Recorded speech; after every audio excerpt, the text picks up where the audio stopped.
Hi, this is John Whitaker again for the Mathematical Analysis class, and this is going to be our 5th lecture, and today we're going to be talking about L'Hopital's rule, and it is a rule having to do with limits of functions. It's an application of the derivative. Okay, so here's what it says. L'Hopital's rule.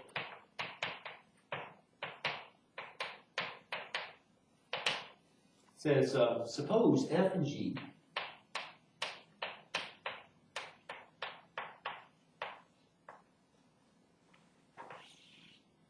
are differentiable functions, differentiable, and they're real.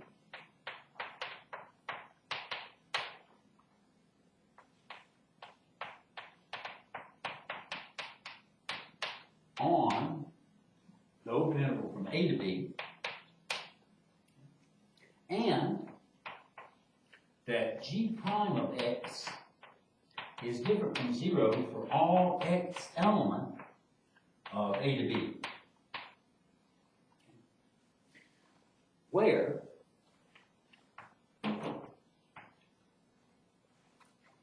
we have that a is going to be greater than or equal to minus infinity, which is less than b, which is going to be less than or equal to positive infinity. We're also going to suppose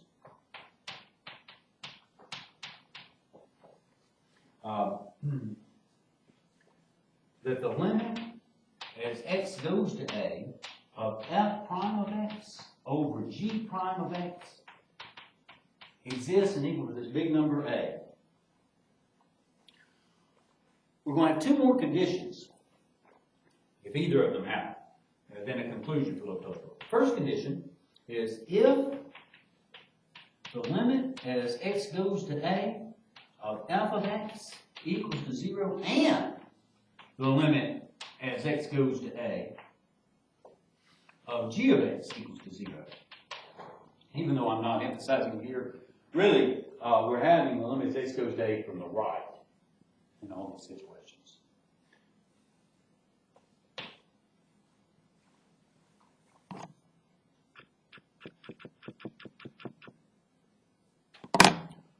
Or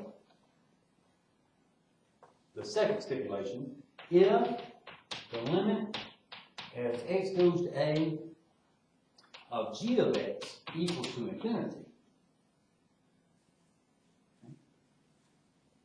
then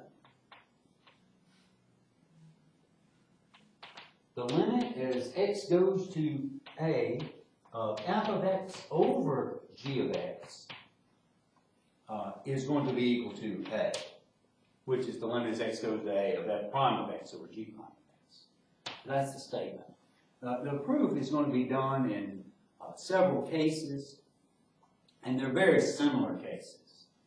But before I get to the proof, the analogous statement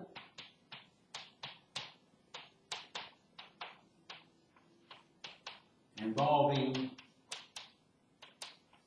the limit as x goes to b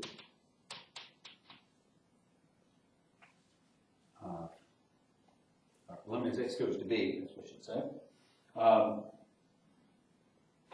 Or if the limit as x goes to a or the limit as x goes to b of g of x equal to minus infinity is also true.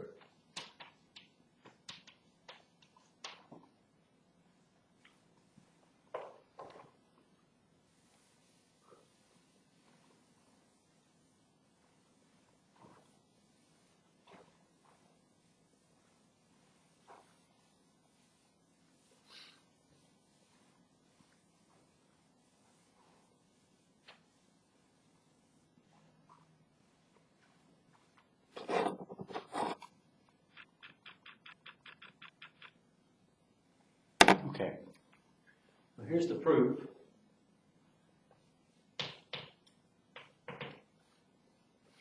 Okay, so let f and g be real differentiable functions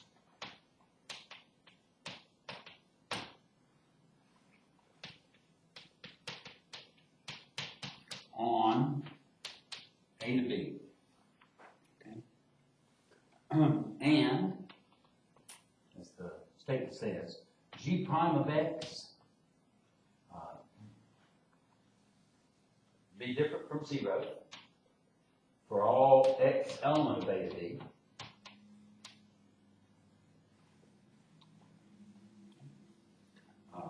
Where we have minus infinity, less than or equal to A, less than B, which is less than or equal to infinity. We're going to suppose the limit as X goes to A, again it's from the right, of F prime of X over G prime of X equals to A. Now, that's the setup. So let's start off with case 1. Case 1 is going to be, suppose that A is equal to minus infinity. Okay? All right, in this case, what we want to do is we want to show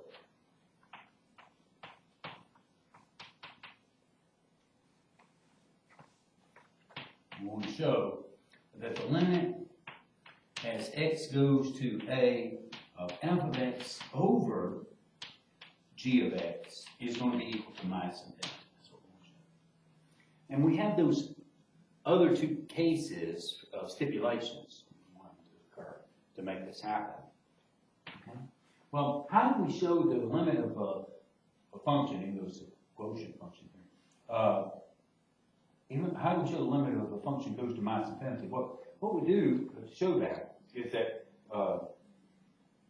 we give us any real number, let's say Q, on the bar. We want to show, we want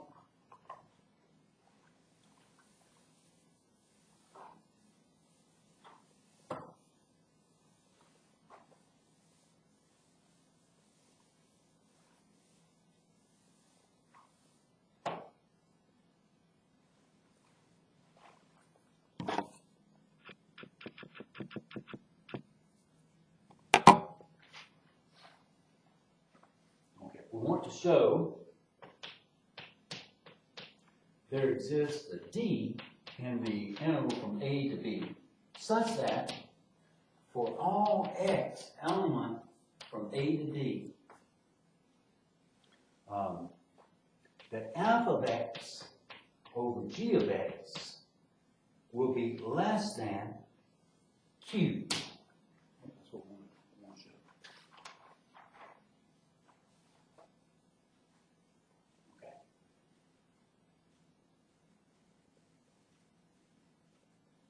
Okay, well, let's let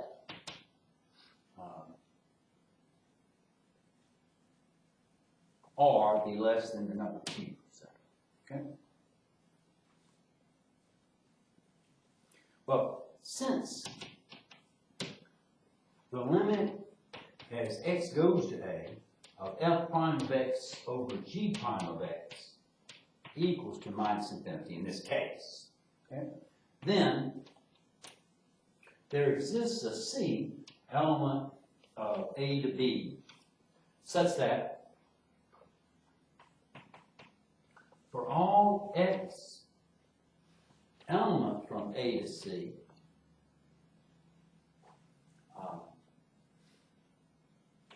F of X prime over G prime of X will be less than R.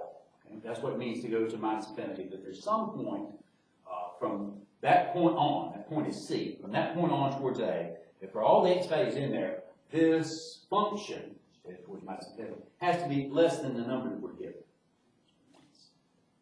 to go to minus infinity. Okay. Now, by Cauchy's mean value theorem,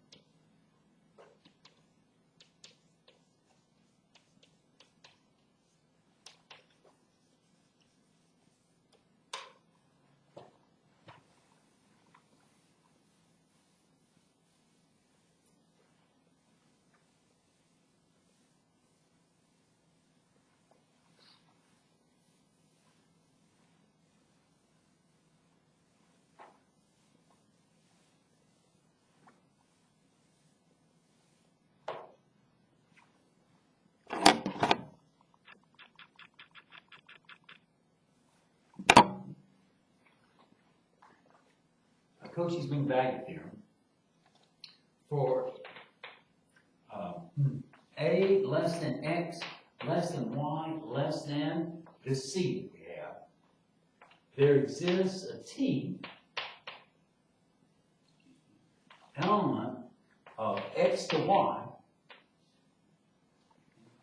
such that f of x minus f of y all over g of x minus g of y will be equal to f prime of t over g prime of t. And what we know about g prime of t and f prime of t, this division, this is less than r in this interval. Okay. So now let us look at two subcases of the conditions that we have still to apply. So this is subcase 1. Let's say, suppose the limit as x goes to a of f of x equals to 0 and the limit as x goes to a of g of x equals to 0.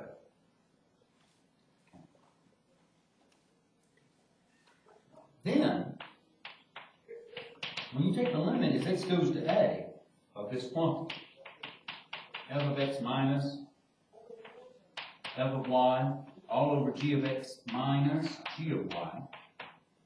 Okay, these two guys go to 0. These are constants we construct in connection to x. This is equal to minus f of y over minus g of y. So that's f of y over g of y. And that has to be less than r.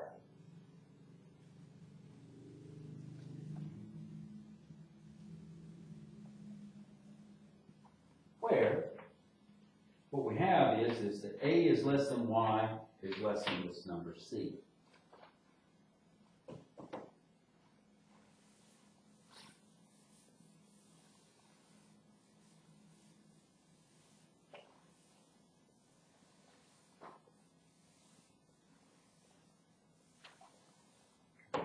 Look, the reason that this is true is that this quantity right here is always less than r. And so the limit of it has got to be less than r. It could be less than or equal to r.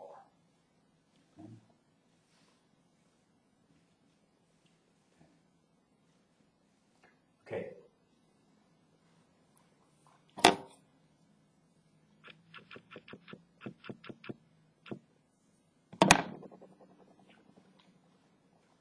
Thus,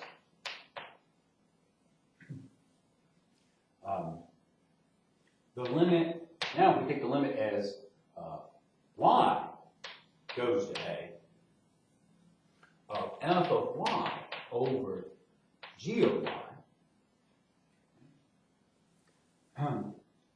that has to be less than or equal to r, which is less than q. What that means then, so there exists a d element from a to c such that for all x element from a to b,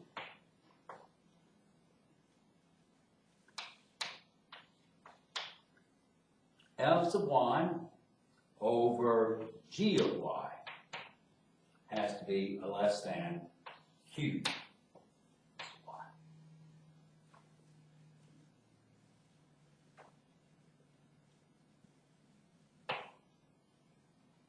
That's what we wanted in this case. The subcase 2 is where we assume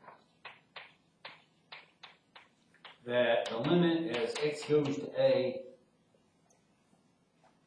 of g of x is equal to infinity.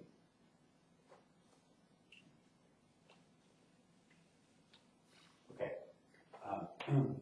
Thus, keeping y fixed,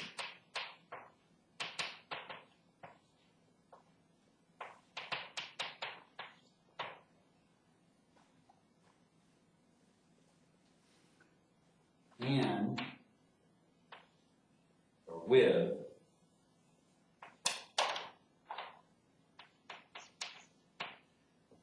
A being less than Y being less than C. So Y is something between A and C. Let's see if we had it before. We can pick a point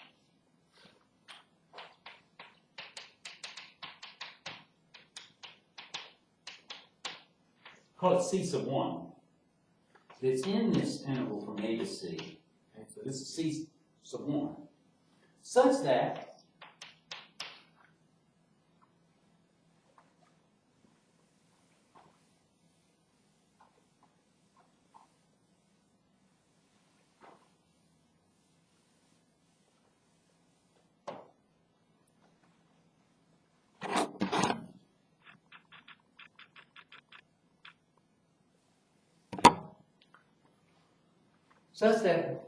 G of x, now remember G of x is going off to infinity. G of y is some number. So G of x has got to be getting bigger than G of y. Okay. And since G of x is going off to infinity as x gets closer to A, that means that G of x has to be bigger than not only G of y, but also has to be bigger than 0. Okay. And that's true for all x element from A up to C sub 1. So since f of x minus f of y over g of x minus g of y is less than this number r. Okay. And that's true for all x element from A to C sub 1. Then we're going to multiply both of these sides by something positive. And what we're going to multiply by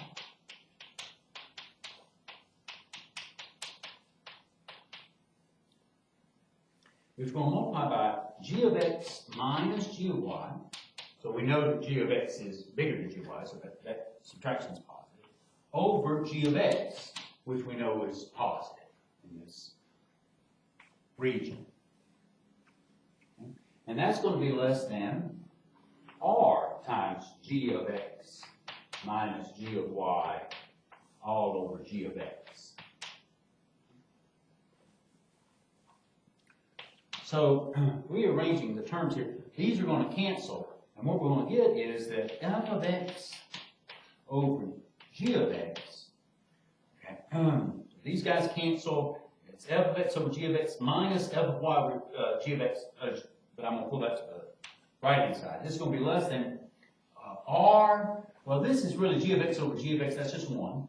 Minus, this is r times g of y over g of x.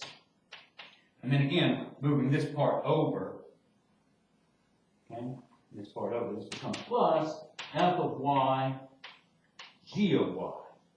I'm sorry, g of x. And this is true for all x element of A to C sub 1.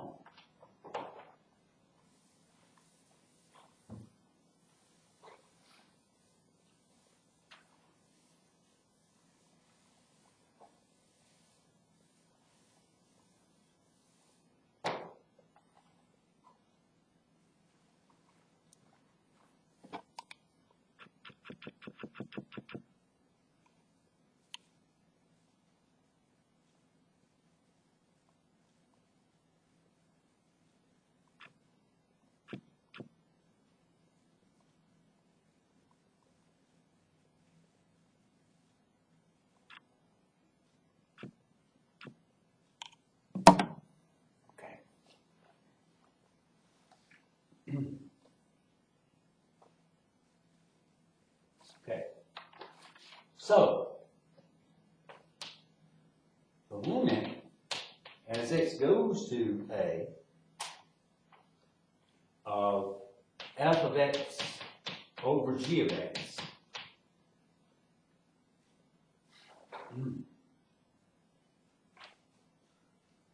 is going to be less than r minus taking the limit on this side. The limit as x goes to a of g of y over g of x. And then this is plus the limit as x goes to a of f of y over g of x. Now these g of y and f of y are fixed. And as x goes to a, we know that goes towards infinity. So you take a fixed number and divide it by something getting really huge, that goes to 0. Okay?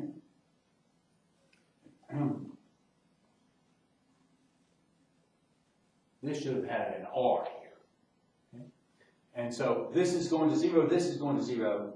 So the limit as x goes to a of f of x over g of x has got to be less than or equal to r, which is less than q.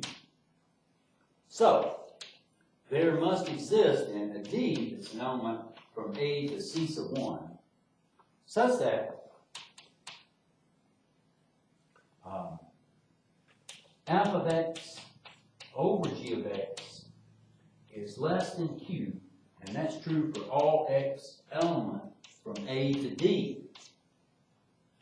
So you take some arbitrary number, and we're saying that this quotient gets below it for all x's close enough to A from the right. And so that's what it means for the limit as x goes to A of f of x over g of x to be equal to minus infinity. Well, that's the first case.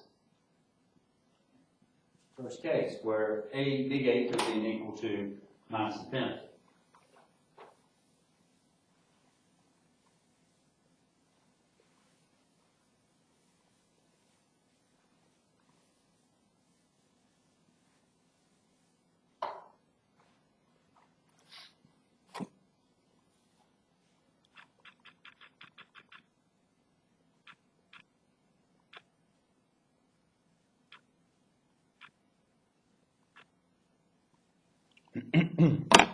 Now the second case,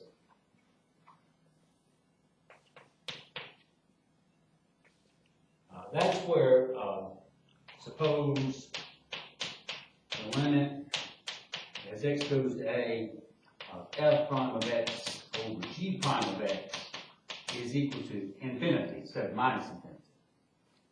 Okay. What do we want? We want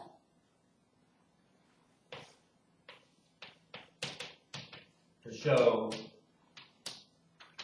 the limit as x goes to A of f of x over g of x equals to infinity. How do we do this?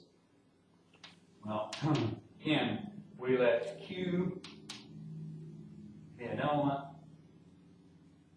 let q be an element of R. We want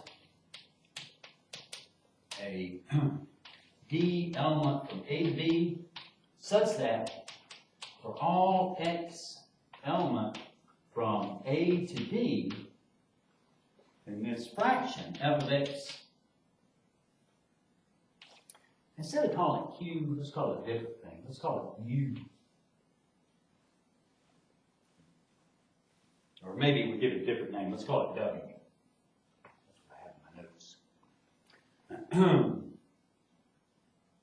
Says that f of x over g of x will be bigger than w is what I call it. That's what we want. Okay. Well, let's let u be bigger than w. So the first thing we'll say is, since the limit as x goes to A of f prime of x over g prime of x equals to infinity, then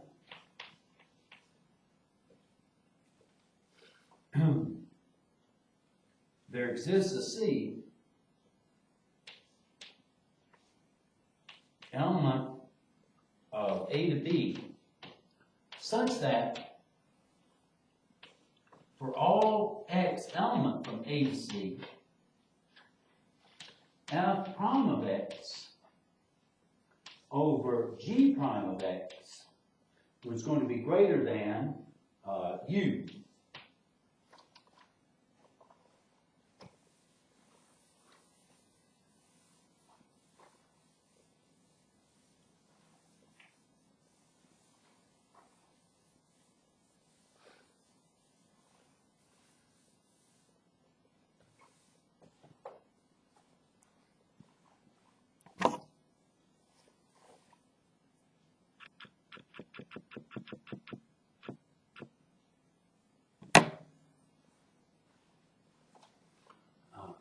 Now, as before, the Cauchy mean value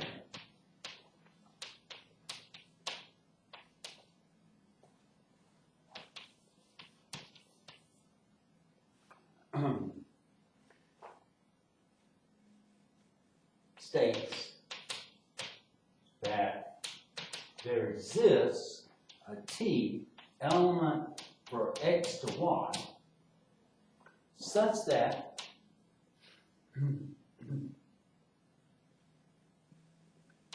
f of x minus f of y all over g of x minus g of y will be less than f of t, f prime of t over g prime of t, which we know to be, this is equal to. And we know this is going to be greater than u. And that's for all a being less than x, being less than y, being less than c. So now we're going to apply those conditions that we have for L'Hopital's rule, those two cases, and that gives us subcases. Subcase 1 is suppose the limit as x goes to a of f of x equals to 0 and the limit as x goes to a of g of x equals to 0. Then the limit as x goes to a of f of x minus f of y, just as we looked at before, g of x minus g of y, that's going to be equal to, these two parts are going to 0, so it's f of y over g of y, which we know has to be greater than or equal to u.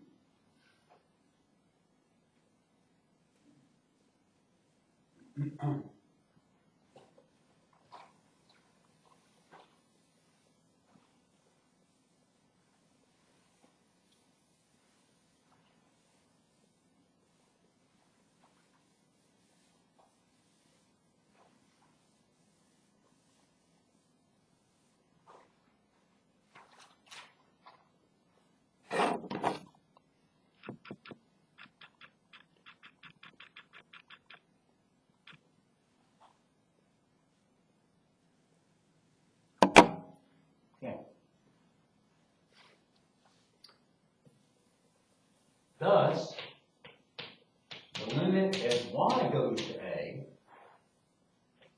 of f of y over g of y, that has to be greater than or equal to u, which is bigger than w. So, that means there exists a d element from a to c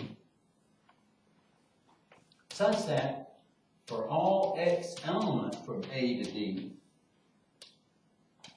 f of y over g of y has to be greater than w. That's what we're wanting to show in this subcase. Subcase 2,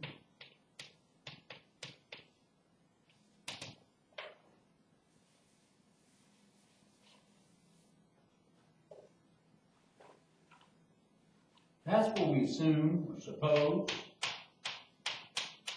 the limit as x goes to a of g of x equals to infinity.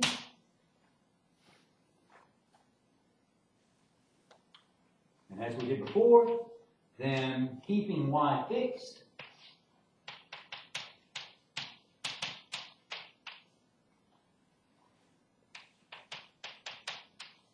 in A to C,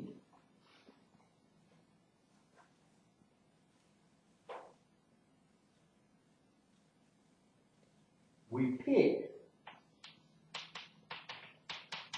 a point C sub 1 in A to C such that G of X, again, is going to be bigger than G of Y, just like what we had before.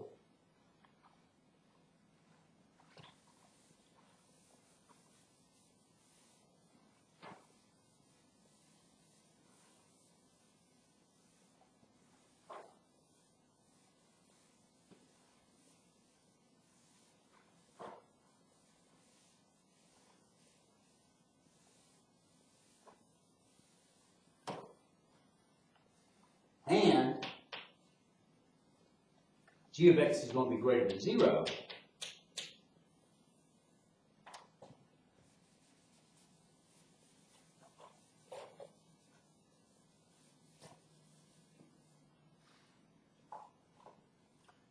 And that's for all X element of A to C sub 1.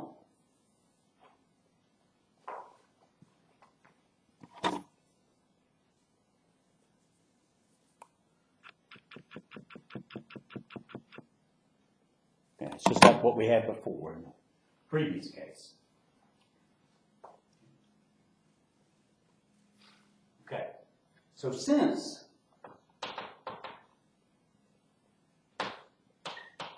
f of x minus f of y over g of x minus g of y is bigger than u for all x element from A to C sub 1. Then, again, multiplying, we have f of x minus f of y over g of x minus g of y times, we multiply by again, it's the same thing, it's g of x minus g of y over g of x. That's going to be greater than, so this quantity is positive, it's going to be greater than u times g of x minus g of y all over g of x. This yields, for all x element of A to C sub 1, that we're going to have f of x over g of x is going to be bigger than, again, this is going to be u minus u times g of y over g of x, and then bringing the f of y over g of x, which is subtracted over there, over to this side. That's the inequality we have.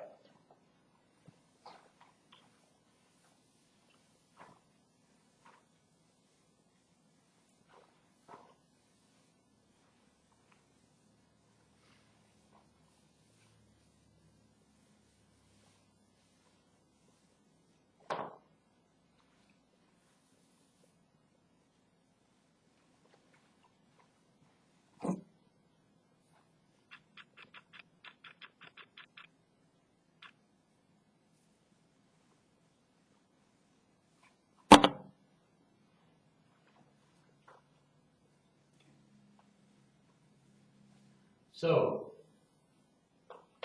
the limit as x goes to A of f of x over g of x is going to be greater than u minus the limit as x goes to A of g of y over g of x should have a U here. Plus the limit as x goes to a of f of x over g of x.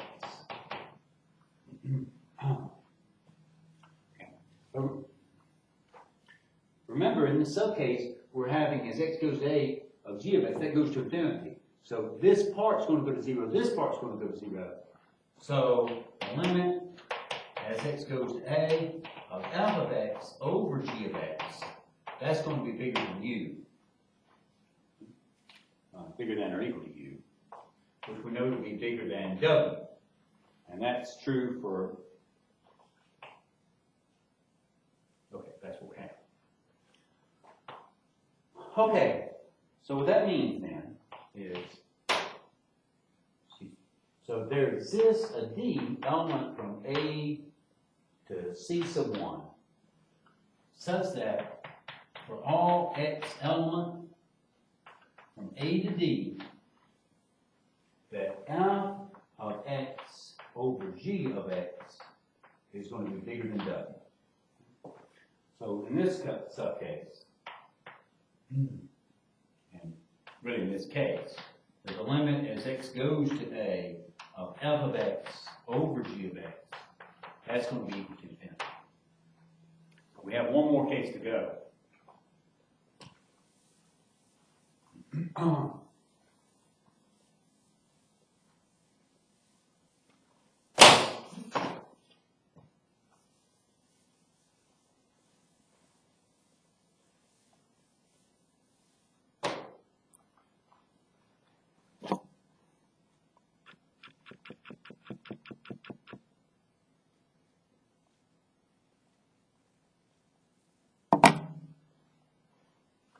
The last case is that the A, the big A, is some number in between infinity and minus infinity. And so here, it's the same work we did in the other two cases. Okay, so what I'll say is, by similar work,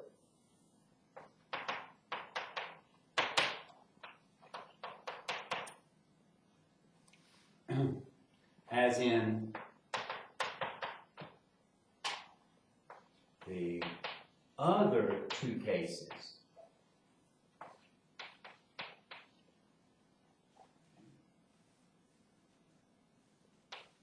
I mean case 1, case 2,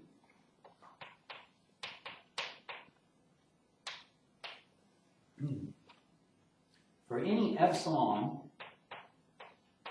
greater than 0, we have a D element of the open interval from A to D, such that for all x element of A to D, we're going to get that A minus epsilon is going to be less than f of x over g of x, which is going to be less than A plus epsilon. Is A minus epsilon? This is going to be like our Q, and this is like our W.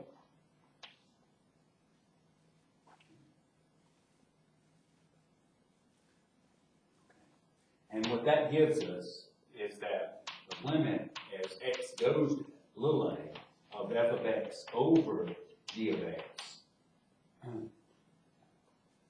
This is not a fraction. This part is like our W. This part is like our Q. That's going to tell us that the limit as x goes to a of f of x over g of x is going to be equal to a. And that's what we're trying to show.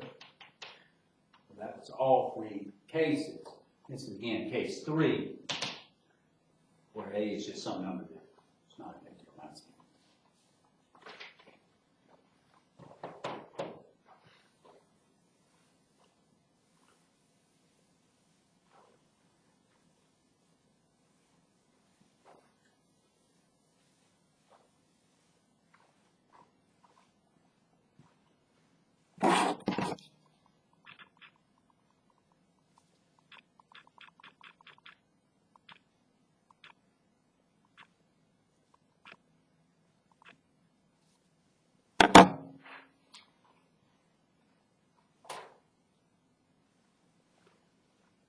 Okay, let's look at a quick example. If we take a look at the limit as x goes to 0 of e of x minus 1 over sine of x. Okay. When we look at this situation, we consider this our f of x, this our g of x, and we notice that when x is getting closer to 0, this top limit is going towards 0, and the bottom limit is going towards 0. And so that's what we call an indeterminate form. But using L'Hopital rule, so this when the limit as x goes to 0, take the derivative top, that's e of x, the derivative bottom, that's just cosine of x. And as x goes to 0, this becomes 1 over 1, which is equal to 1. And so applying L'Hopital's rule, we get an answer for this limit. Ladies and gentlemen, that was a long theorem. Statement was long, proof was long. I had to really repetitive cases to it. But I like breaking it down a little bit more than what the book did, even though we're really repeating those cases. But the next thing we want to go to is a definition about higher order derivatives. So here's what we'll say. We'll say if f has a derivative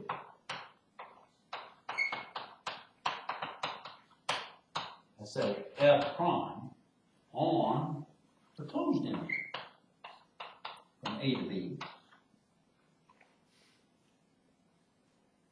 and if f prime is differentiable itself on a to b,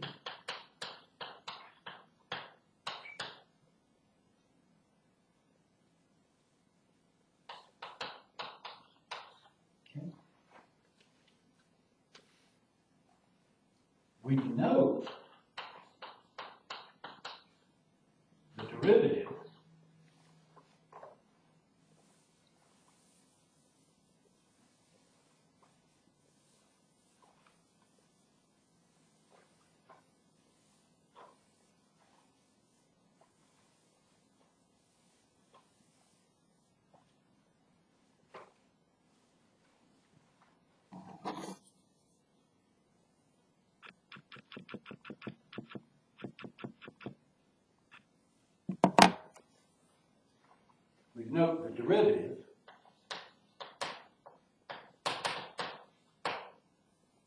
of f prime by f double prime of x, or f double prime, which is called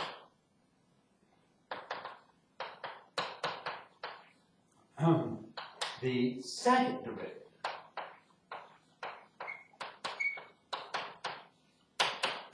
of f. We can generalize this.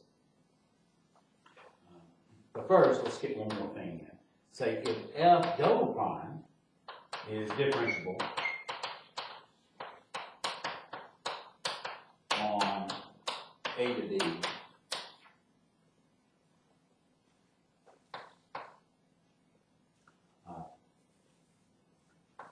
then we denote its derivative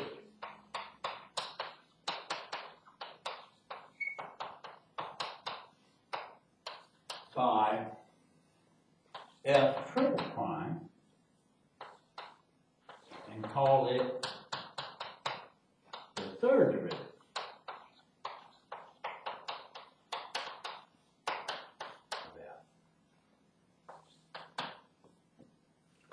We can continue this process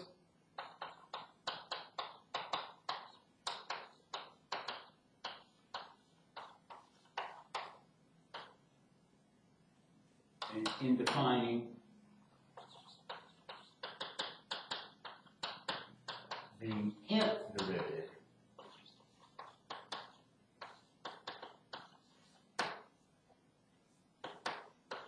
of f denoted by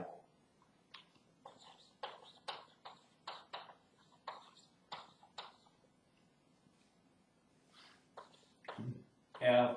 We put superscript n in parentheses. So we have these nth derivatives. One of the things that this is going to be involved in is something called Taylor's theorem. And that's what we'll start our sixth lecture with. That's enough for lecture 5. Thank you very much.